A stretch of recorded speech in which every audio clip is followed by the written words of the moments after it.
Sveiki, nusipirkau Volkswagen Jetą. Galai jau, pažiūrėjau ar nedugna. Pirkau automobilį su variklio defektu. Bet iš tikrųjų tai nežinau, ar tai yra variklio defektas. Tikiuosi, kad ne, bet garsai tai šiaip daug nežada. Ar girdisi? Dirba kaip dizeliukas, nors čia yra 2 litrai benzinas.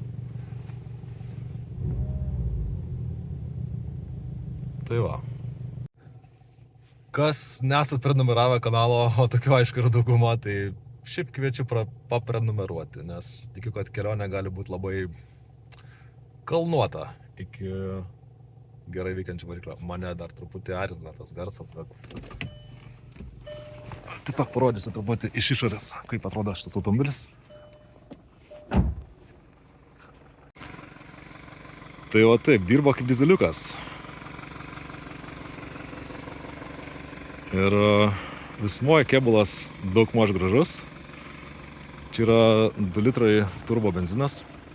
Šiaip čia yra Golfas. Čia yra Golfas sedano kėbulė. Matosi kėbulo kažkokios spalvos netitikimai. Bet tikiuosi, kad čia viskas bus gerai. Nu, iš esmės dėl variklio. O dėl kėbulo tai sutvarkysim. Gražų žibintai, šiaip čia yra pati pilniausia komplektacija šito automobilio. Ratlankiai 18-iniai, kaip ir priklauso, visokie tais buferių pažeminimai, matosi pilnai ledinės galinės lempos. Priekį dar nežinau, ar čia ksenonai ar ledai, bet vienas lęšis ir ilgom ir trumpom abiejos lempose.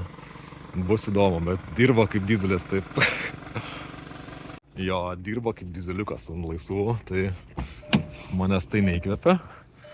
Bet tuo pačiu rida mane žavi. Rida yra šiam 8 ant skydelio. Kiek mačiau, tai tikra. Pagal stovį irgi atrodo tikra. Nu, bet tas variklio garsas, tai ne pyragai, galiu pasakyti. Tai va, kviečiu prenumeruoti ir bus naujienų. Nežinau kokių dar, bet kažkokių naujienų bus. Tai iki greito.